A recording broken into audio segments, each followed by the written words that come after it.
Ladies and gentlemen, life is difficult, unbearably so at times. The question is not whether you'll face problems, it's whether you'll let those problems define you. And this is critical. Whatever you aim at determines the quality of your existence. If you aim downward toward despair, resentment, and blame, you create a self-reinforcing cycle of suffering. But if you aim upward toward what is meaningful, transcendent, and good, you discover something remarkable. The chaos of life becomes bearable. Not because your problems disappear, they won't, but because you begin to see them as challenges you can endure, grow from, and even transcend. Chaos is an undeniable part of life. It infiltrates every corner of our existence, from the small, irritating inconveniences of a bad day to the life-shaking crises that leave us questioning our very purpose. Chaos is the state of unpredictability, where order is broken and the future looms dark and uncertain. To acknowledge chaos is to recognize this reality, to confront it head-on rather than suppress it or pretend it doesn't exist. However, the challenge lies not in merely acknowledging chaos, but in ensuring that we do not allow it to consume us. Imagine standing on the edge of a great abyss. To look down is to feel fear, uncertainty, and helplessness. That abyss represents chaos, vast, unknowable, and often terrifying. But to deny its existence doesn't make it disappear. It remains, whether or not we choose to see it. Denial may provide temporary relief, but it only amplifies chaos in the long run, allowing it to seep into our lives in ways we cannot control. To acknowledge chaos, therefore, is an act of courage. It's saying, yes, this is real, and I will face it. At the same time, acknowledgement without strategy is dangerous. Dwelling on chaos has a magnetic pull. It's seductive in its way, as it provides a strange sense of validation. When we dwell on our problems, we feel justified in our frustration and despair. We might even feel that the world owes us some reprieve for the suffering we endure. This emotional quagmire, however, leads nowhere. It traps us in a cycle of negativity, where the chaos becomes the defining narrative of our lives. Dwelling on chaos is also deceptive. It gives the illusion of action while achieving nothing. When we overanalyze our problems, replaying scenarios in our minds and imagining worst-case outcomes, we convince ourselves that we're being diligent. But this is not diligence, it's paralysis. It's like trying to row a boat while anchored to the shore. The effort is there, but the movement is not. The key distinction lies in what we do after acknowledging chaos. The temptation to dwell must be resisted, but this requires conscious effort. Humans are naturally drawn to focus on threats and problems. Evolution has wired us this way. Our ancestors survived by paying close attention to danger. But this survival mechanism, while effective in its time, becomes maladaptive in a modern context where many threats are psychological rather than physical. The mind fixates on chaos, magnifying it until it seems insurmountable. To move beyond this fixation, we must reframe our relationship with chaos. First, we must understand that chaos is not inherently bad. It is, in fact, a necessary part of growth and transformation. Without chaos, there would be no change, no progress, no opportunity to rise above our circumstances. Chaos is the fertile ground from which order can emerge, but only if we approach it with the right mindset. Acknowledging chaos also involves an honest appraisal of its scope and nature. Not all chaos is created equal. Some problems are immediate and urgent, requiring swift action, while others are more abstract and distant, demanding patience and long-term planning. By categorizing and prioritizing the chaotic elements in our lives, we begin to wrest control from them. Chaos thrives on vagueness. It loses its grip when we bring it into the light of specificity and reason. Another important step is to ground ourselves in the present. Chaos often feels overwhelming because it pulls us into an imagined future filled with disaster. We project our fears forward, creating a mental world of suffering that hasn't yet materialized and may never materialize.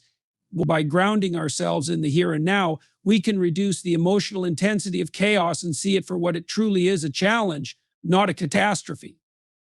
Practical action is the antidote to dwelling on chaos.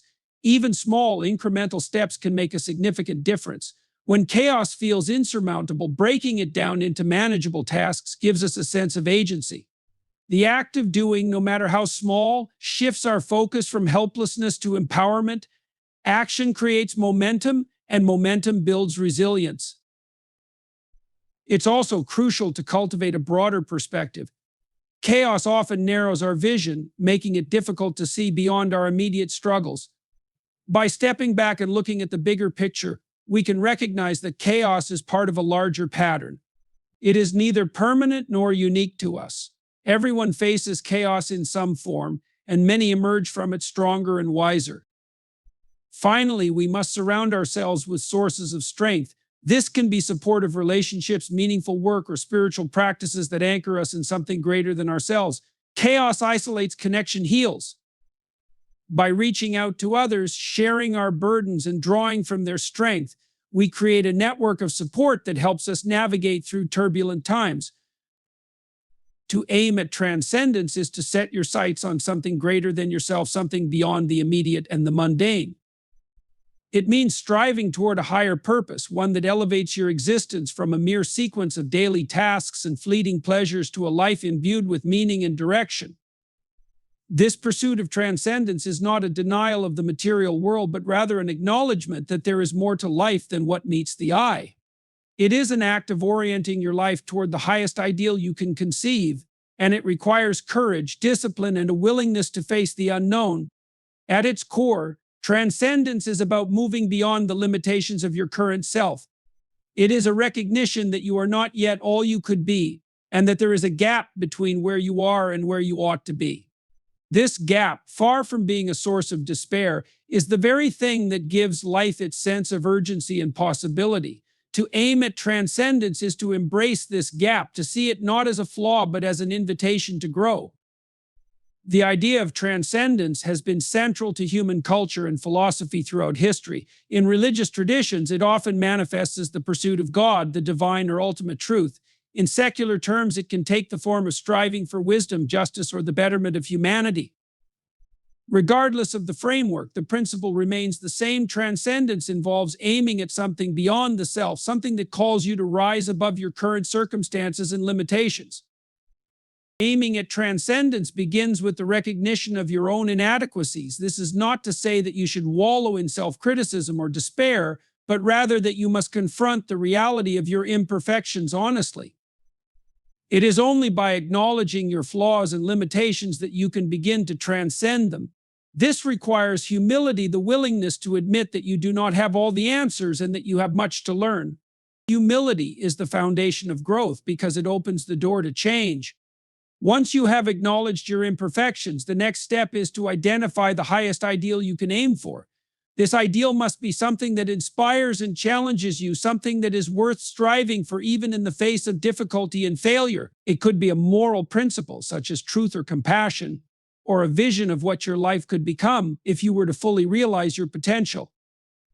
The key is that this ideal must be both aspirational and attainable. It must be high enough to stretch you, but not so distant that it feels entirely out of reach. Aiming at transcendence also requires discipline. It is not enough to have a lofty ideal in mind, you must actively work toward it. This involves setting goals, establishing habits, and holding yourself accountable. Discipline is the bridge between aspiration and achievement. It is the daily practice of aligning your actions with your values, even when it is difficult or inconvenient. Through discipline, you build the skills and resilience needed to move closer to your ideal. One of the greatest challenges in aiming at transcendence is the inevitability of failure. No matter how diligently you strive, there will be times when you fall short of your ideal. This is not a reason to abandon the pursuit, but rather an opportunity to learn and grow. Failure is an integral part of the process because it reveals the areas where you need to improve. It humbles you, reminds you of your humanity, and strengthens your resolve to continue. To aim at transcendence is to accept failure as a teacher rather than an enemy. Another important aspect of aiming at transcendence is the willingness to face discomfort and uncertainty. Growth often requires stepping outside your comfort zone, confronting difficult truths, and venturing into the unknown.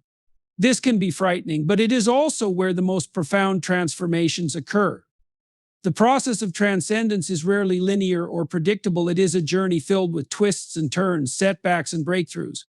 To aim at transcendence is to embrace this journey with courage and determination. Aiming at transcendence also has a profound impact on how you relate to others.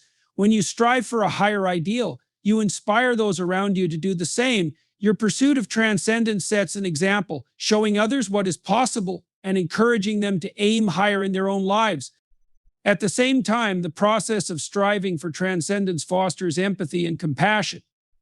As you confront your own flaws and limitations, you become more understanding of the struggles of others. You realize that we are all on a journey of growth and that we are all in need of grace and support. Ultimately, aiming at transcendence is not about achieving perfection, but about moving steadily toward a better version of yourself. It is a lifelong process of growth and self-discovery, a journey that continually expands your horizons and deepens your understanding of what it means to be human. Through this process, you not only transform yourself, but also contribute to the betterment of the world around you. Suffering is an inescapable reality of human existence. It comes in many forms: grief, loss, failure, illness, and the inevitable passage of time. No one is exempt from its reach. Yet, amid suffering, humanity has found a powerful tool for resilience and transformation. Meaning does not eliminate suffering, but provides a framework through which it can be endured, understood, and even transcended. To find meaning in suffering is to discover a purpose or significance that makes the pain bearable, allowing you to endure it with a sense of dignity and strength. The relationship between meaning and suffering is profound and deeply rooted in human psychology. Without meaning, suffering becomes a source of despair, a heavy burden with no apparent purpose. This is why the experience of purposelessness can be so devastating. When individuals feel that their suffering serves no greater aim, they are left adrift in a sea of pain, vulnerable to hopelessness and apathy. Conversely, when suffering is connected to a sense of meaning, it transforms from an oppressive weight into a catalyst for growth and understanding. Consider the insights of Viktor Frankl, a Holocaust survivor and psychologist who observed this dynamic in the harshest conditions imaginable. In his book, Man's Search for Meaning, Frankl recounts how those who endured the horrors of concentration camps often did so because they found meaning in their suffering. For some, it was the hope of reuniting with loved ones. For others, it was the belief that their suffering had a spiritual or moral purpose. Frankl's observations underscore a universal truth: when people perceive meaning in their suffering, they gain the strength to endure the seemingly unbearable. Finding meaning in suffering does not require extraordinary circumstances. It begins with a simple shift in perspective, a willingness to ask, what can I learn from this, or how can this experience shape me into a better person? Suffering, while painful, often carries hidden lessons. It can teach patience, humility, and empathy. It can deepen your understanding of yourself and others, revealing strengths you didn't know you possessed. In this way, suffering becomes a teacher, guiding you toward greater wisdom and resilience. Meaning also arises from the sense that suffering contributes to something larger than yourself. This could be a cause, a relationship, or a set of values that you hold dear. Parents, for instance, often endure sleepless nights, financial strain, and personal sacrifices because they see their struggles as part of the greater purpose of raising and nurturing their children. Similarly, individuals who dedicate themselves to social or creative endeavors often find that their hardships are outweighed by the fulfillment of contributing to something meaningful. One of the most profound sources of meaning is the recognition of suffering as a shared human experience. While pain can feel isolating, it also connects us to others in a deeply empathetic way. When you acknowledge that suffering is universal, you become more attuned to the struggles of those around you. This recognition fosters compassion and solidarity, reminding you that you are not alone. It also provides an opportunity to transform your suffering into a source of support for others. Many of history's great figures have used their pain as a platform to inspire and uplift others, demonstrating that even the darkest experiences can be a force for good. However, finding meaning in suffering is not a passive process. It requires effort and introspection. It demands that you confront your pain honestly and ask difficult questions. What does this experience reveal about me? How can I grow from this? What values do I hold that can help me navigate this challenge? These questions are not easy to answer, but they are essential for uncovering the deeper significance of your experiences. At the same time, finding meaning does not imply that suffering is inherently good or desirable. Suffering is painful, and no one seeks it willingly. The search for meaning is not about glorifying pain, but about responding to it in a way that preserves your humanity and dignity. It is about refusing to let suffering define you or diminish your sense of purpose. One way to cultivate meaning in the face of suffering is through responsibility. Responsibility anchors you in the present and gives you a sense of agency, even in difficult circumstances. By taking responsibility for your actions, choices, and attitudes, you shift from being a passive victim of your suffering to an active participant in your own life. This sense of agency is crucial for maintaining hope and direction.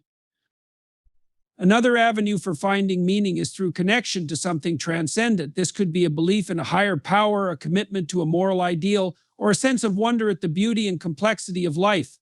Transcendence allows you to see your suffering within a broader context, giving it a sense of proportion and significance. It reminds you that your pain, while real, is not the entirety of your existence. Lastly, meaning often emerges over time. In the midst of suffering, it can be difficult to see its purpose or value. But as time passes, the contours of meaning become clearer.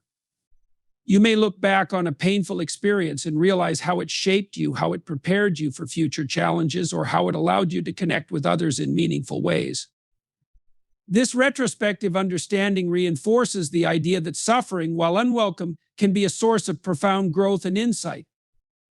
Responsibility is the cornerstone of creating order in a chaotic world.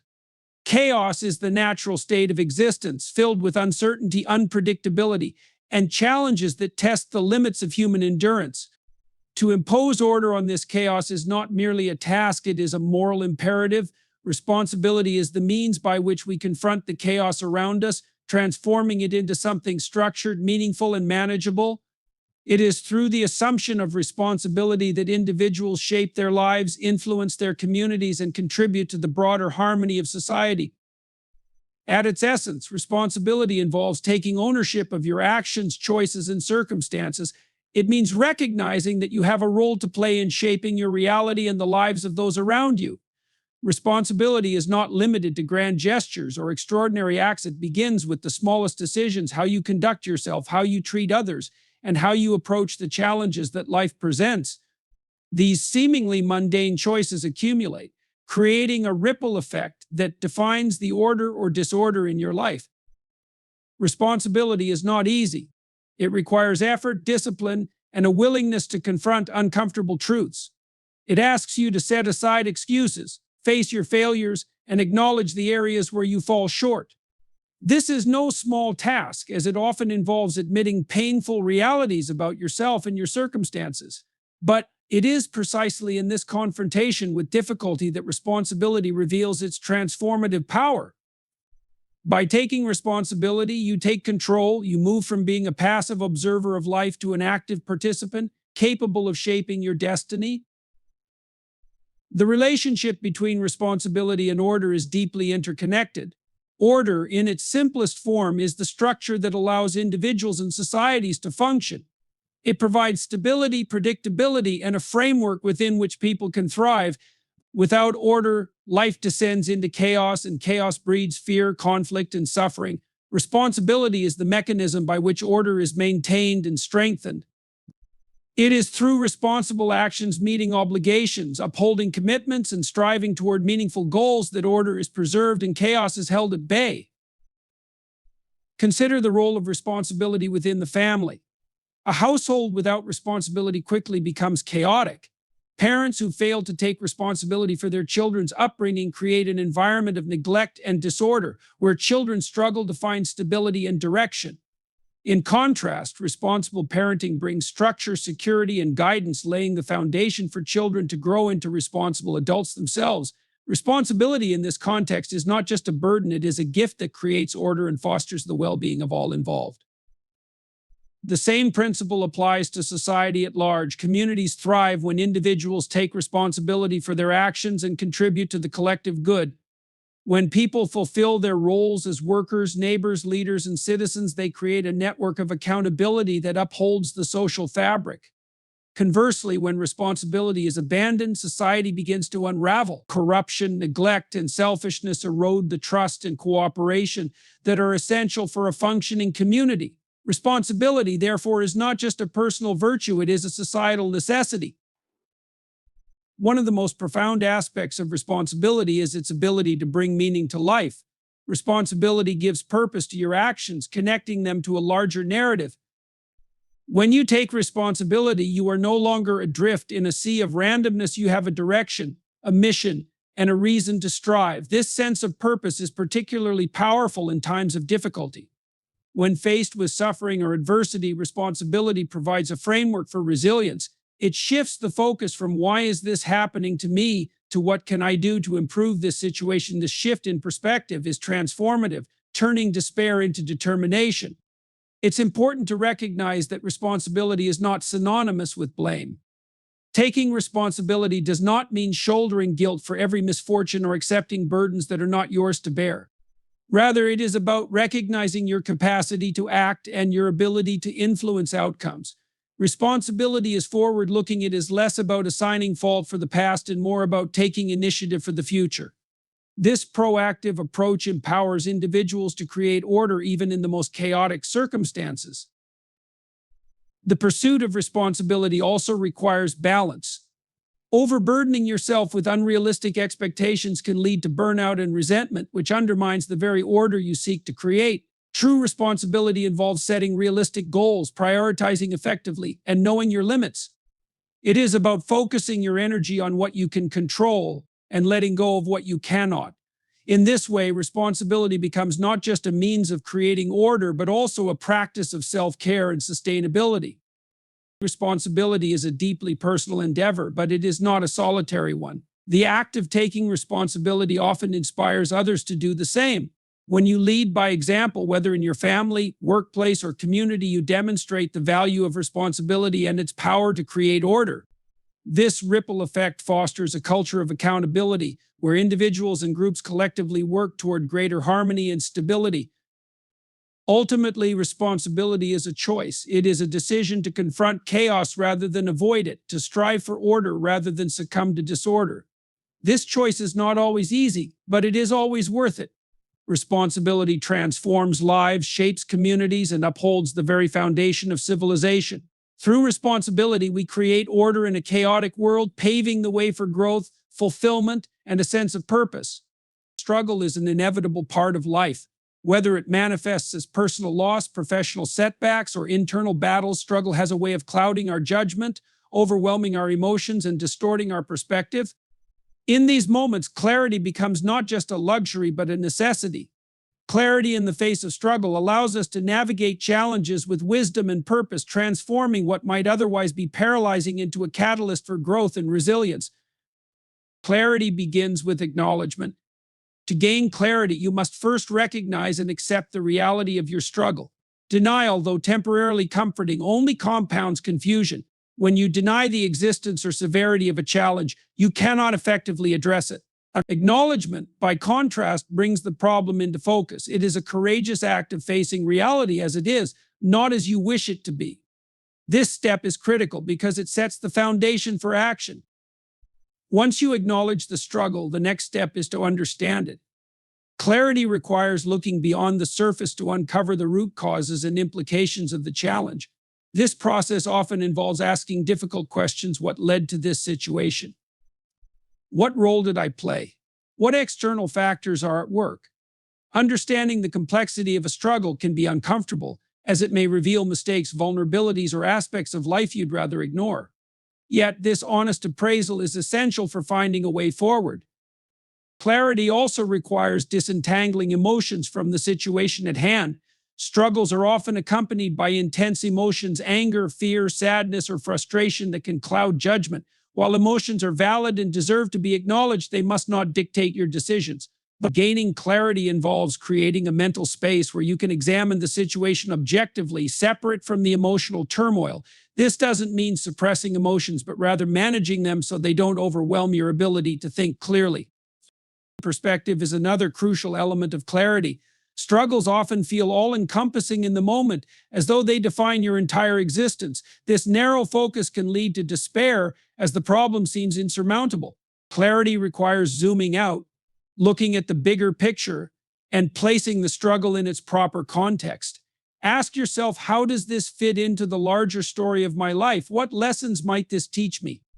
Will this matter as much a year from now? Gaining perspective doesn't minimize the difficulty of the struggle, but helps you see it as one part of a broader, evolving journey. Clarity in the face of struggle also involves distinguishing between what you can control and what you cannot. One of the most disorienting aspects of struggle is the sense of helplessness that often accompanies it. You may find yourself fixating on factors outside your control, such as other people's actions or external circumstances. This focus drains energy and fosters despair. By identifying the elements you can influence, you regain a sense of agency. Clarity empowers you to direct your efforts where they will be most effective rather than wasting them on futile pursuits. Another critical aspect of clarity is the ability to prioritize. Struggles often come with a cascade of problems, each demanding attention. Without clarity, you may find yourself pulled in multiple directions, unsure where to focus your energy.